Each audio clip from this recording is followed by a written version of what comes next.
This is the Dungeon Master's Handbook.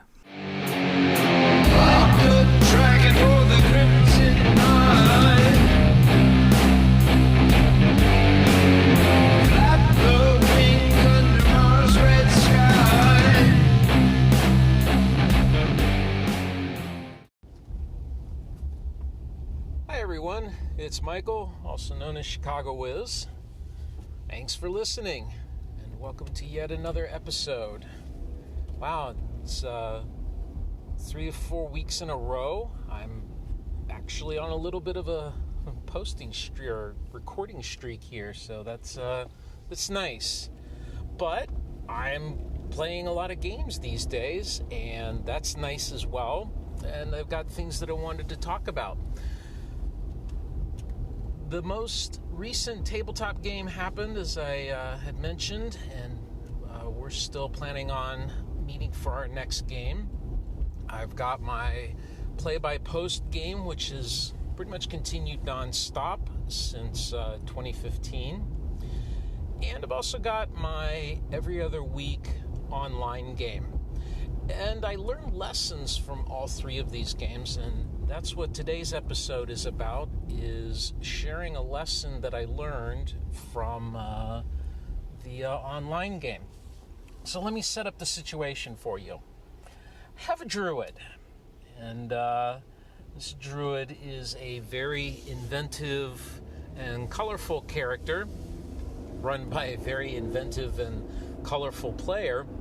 And this druid Mort reached had reached 4th level, and was talking about, I want to try and research some of these spells and do some of these other things. The player is very enamored with some of the skills and abilities that came from the 2nd edition of Advanced Dungeons and Dragons, where a lot of the, you should call them subclasses or special classes, like the druid and the ranger, had a lot more things added to them, a lot more options.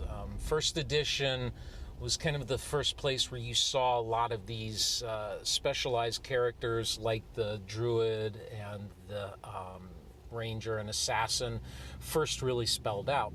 Okay, so got a druid, wants to do all these spells, and kind of like the paladin, I wanted my druids to be unique to my world.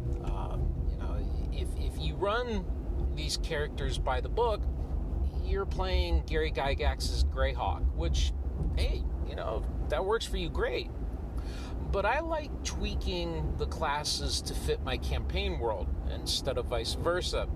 So I'm looking at the druid, and I'm like, well, there's some things that I want to change about it. Now, if you look at page 21 of your player's handbook for 1st edition, there's a table there that lists the druids and their levels and the names of each level. And so the 1st level is, I think, I don't have the book in front of me, I'm in my car. The 1st level, I believe, is aspirant. The 2nd level is ovate, I believe. And then the 3rd level is initiate into the 1st circle. Oh. Well, it occurred to me that, hey, having something happen in order for them to become an initiate makes a lot of sense. You've spent the first 2 levels kind of proving that you can walk and chew gum at the same time, as well as, getting used to navigating the world in the way that a druid should navigate the world. Maybe reaching 3rd level should involve something. So I did what every dungeon master does, or I think what every dungeon master does. I started poking around into the history of what druids are, and I poked around on a few websites, did Google search, of course looked at Wikipedia, and the things that really struck me was that druids, at least the way I read it, seem to be more about operating as a little group, a little club. They had their area, they had their territory, and they were kind of the arbiters of that territory. They served as almost like justices of the peace, mediators, intermediaries to gods and the natural world and the spiritual world.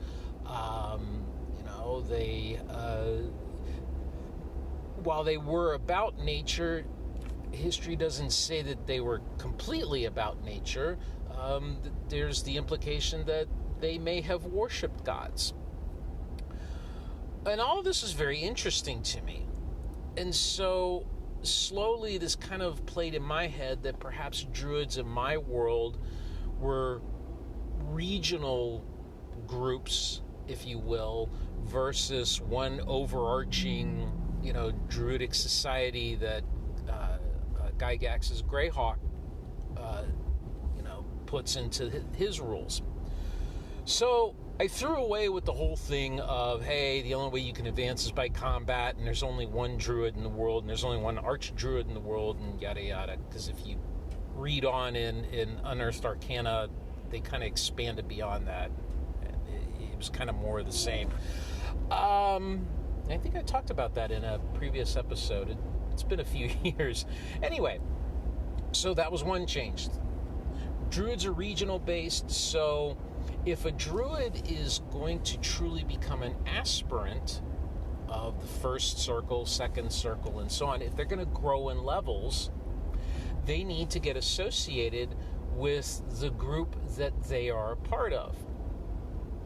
Now, warning, there are some spoilers ahead, so if you... this is mainly aimed at 2 people in my campaign. If you are druids in my campaign and you're listening, listen further at your own risk. So, what is it that a druid has to do at 3rd level? Well, one of the things in the AD&D Druid is at 3rd level, the druids get certain abilities, like the ability to be able to walk through thick underbrush. Think of a forest, a very thick forest, or if you've ever walked out in the field and come across an area that has high twig count, very thick, very thorny. It's really a pain in the butt to walk through it. Most people walk around it. Well, the druid can cruise right through it with absolutely no change in their movement rate and virtually unseen, which is kind of cool. They also get a few other abilities, identification of things and so on. But I wanted this to be significant, and I want getting to 3rd level to be tied into the druids now got to get associated with the group that's operating in the region that they're in. So the druid has to pass some sort of initiation. And this then brings me to an area of D&D and AD&D that I'm probably different than most dungeon masters. I do not like skill challenges. Haven't liked them since I played way back in the day when I was, a young teenager doing this for the first time. Don't like the idea that dice indicate, can I tie a knot? Well, of course you can frickin' tie a knot. Of course a thief can pickpocket that person walking through the marketplace or open a simple lock. It's a damn lock. You're sitting there and you're going to pick it. Eventually a pickpocket is going to be able to get something out of the pocket of someone. Eventually you're going to be able to pick that lock. It just always seemed odd to me that there were some things that, it's painfully obvious that you should be able to do it, but for whatever reason, the dice say you don't. I never really liked them. To me, dice tell a story in a game in a way when failure is interesting, or the players have, put their fate in the hand of dice. But to just operate in a day-by-day basis, it just, never made any sense to me. Like, negotiation. Oh, I'm going to roll against my diplomacy, and I'm using, 5th level or 5th edition terms. I'm going to roll against my diplomacy or against my intimidation. No. Really negotiate with me. Really, really try to intimidate me. Do the things that your character would do to make this work. And I get it that not everybody is, going to be able to, sway me with words or be a diplomat of some sort or, be a big, tough mafia kind of person, going to make you an offer you can't refuse. I get that. Which is why I award effort, not necessarily the actual thing. If a player puts some effort into saying, well, I'm going to do this and I'm going to do that, I'm going to give them the benefit of the doubt. Now, I will roll dice for the monster's reaction because the player doesn't control what the monster is going to do, and I like the dice to do that. But definitely, if a player puts some effort into, describing to me how they're going to succeed, I'm going to give them the benefit of the doubt and perhaps some bonuses on their dice rolls. So if I have kind of that background of not liking, rolling the dice to see if you can tie your shoes, how am I going to handle the initiation of a druid? I don't like skill challenges where, the player rolls a dice. Oh, I fail at this. Oh, what happens now? And to me, as a player, I don't like that. I want to have control over my fate, or I at least want to have the illusion of control and choice over my character.